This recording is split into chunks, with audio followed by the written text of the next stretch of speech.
आणि यानंतरची बातमी आहे जळगावमधून। जळगावच्या राजकारणातून एक खळबळजनक सध्या बातमी येते। भाजपचे विजय चौधरींची एक ऑडिओ क्लिप सध्या व्हायरल झाली। विजय चौधरींची एकनाथ खडसेंना शिवीगाळ करण्यात आलेली आहे।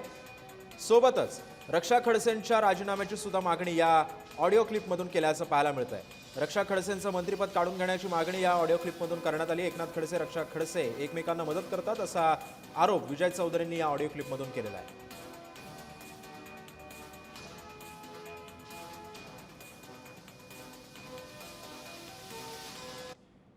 दरम्यानच्या ऑडिओ क्लिपवरून राजकीय वाद उफाळलेला आहे। ती ऑडिओ क्लिप नेमकी काय आहे ती आधी आपण ऐकूया।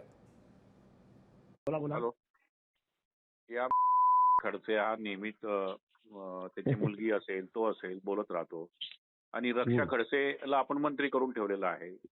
मंत्री हिला काढलं पाहिजे, हे कुठेतरी थांबलं पाहिजे ना। तो उठल्या सुटल्या घाणेरडा काही आरोप करतो दरवेळेस तो काहीतरी निर्णय करावा लागेल असं। आणि रक्षा खडसे मंत्रिमंडळात एका घरात राहतात, एकमेकांना मदत करतात। हे कसं सहन करायचं आपण? तुम्ही सांगा आदेश काय करायचं सांगा। ऐकू नका, मी करतो बाबा गमत पा दरवेळेस काही ना काही घेऊन गंमत बघा। हे भाऊ अति झालं ना। प्रत्येक वेळेस काय नाही का तुमच्यावरच येतो, प्रत्येक वेळेस तुमच्यावरच येतो। घेणं देणं काही तथ्य नसतं, काही खोटं बोलतो।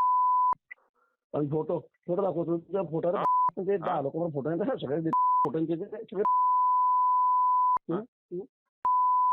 एक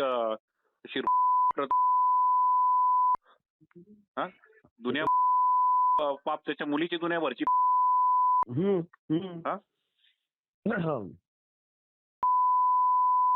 हे भाऊ काहीतरी आपण आक्रमक भूमिका घेतली पाहिजे आणि पार्टीला पण सांगितलं पाहिजे हे चालणार नाही, दुहेरी भूमिका चालणार नाही। एक तर मग रक्षाचा राजीनामा घ्या, आम्हाला हे फालतूपणा चालणार नाही। बरोबर, मग काहीतरी भूमिका घ्यावी लागेल ना भाऊ। कसं काय झालं असं एका घरामध्ये? ती पण एका घरात, त्याची खडसेची मुलगी पण, ही पण, हा पण करतो काहीतरी इलाज करतो। जी भाऊ आणि तुम्ही सांगा मला, तुम्ही सांगाल तसं मी पत्र काढतो। दरम्यान ही ऑडिओ क्लिप व्हायरल झाली आणि त्यानंतर भाजपच्या आपल्या पदाचा विजय चौधरींनी राजीनामा दिलेला आहे। विजय चौधरींनी या ऑडिओ क्लिपमुळे राजीनामा दिलाय का अशी चर्चा सध्या जळगावात सुरू झाली। ऑडिओ क्लिप व्हायरल झाल्यानंतर त्यांनी हा निर्णय घेतलाय। भाजपच्या उत्तर महाराष्ट्र संयोजक पदाचा त्यांनी राजीनामा दिला। डॉक्टर हिना गावित यांच्या समर्थकांकडून विजय चौधरी यांची हकालपट्टीची मागणी केल्यानंतर विजय चौधरींनी संयोजक पदाचा राजीनामा आपला दिलेला आहे। माझ्यामुळे पक्षाची बदनामी होऊ नये तसंच पक्षातील कार्यकर्त्यांच्या भावना दुखावल्या जाऊ नये या कारणास्तव आपण पदाचा राजीनामा देत असल्याचं त्यांनी आपल्या राजीनामाच्या पत्रामध्ये नमूद केलेलं आहे।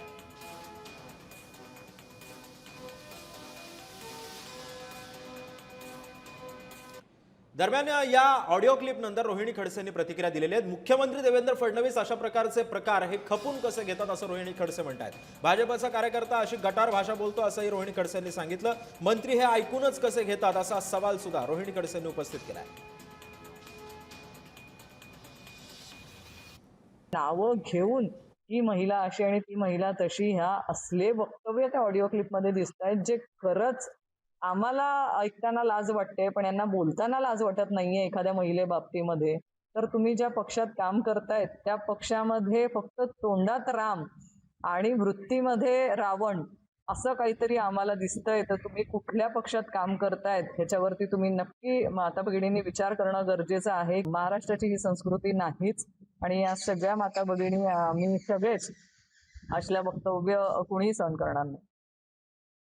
की एखादा कार्यकर्ता गटार म्हणून बोलू शकेल किंवा त्याची ती वृत्ती असू शकते, पण तसली भाषा मंत्री महोदय तरी कसे ऐकून घेऊ शकतात? त्यांनी तरी त्यांना थांबवणं गरजेचं होतं किंवा थांबा, असली भाषा कुठल्याही महिलेच्या बाबतीत करू नये असं तरी त्यांना म्हणणं गरजेचं होतं, पण तेही कुठे होताना ते ऑडिओ क्लिपमध्ये दिसत नाहीये। अधिवेशनाच्या काळामध्ये मुख्यमंत्री महोदयांनी एक वक्तव्य केलं होतं की जे लोक टीका टिप्पणी करतात असल्या भाडेके टट्टू अशा लोकांना आम्ही सहन करणार नाही आणि याच्यामुळे महाराष्ट्र बदनाम होतोय। माझं त्यांना विचारणं आहे की असल्या तुमच्याच भारतीय जनता पार्टीच्या पदाधिकाऱ्यांच्या तोंडातनं जर गटार बाहेर पडत असेल आणि या गटारीमुळे ज्या महिला पदाधिकारी आज राजकारणामध्ये काम करतायत त्यांच्या बाबतीमध्ये असे वक्तव्य केले जात असतील तर याने महाराष्ट्राची बदनामी होत नाही का?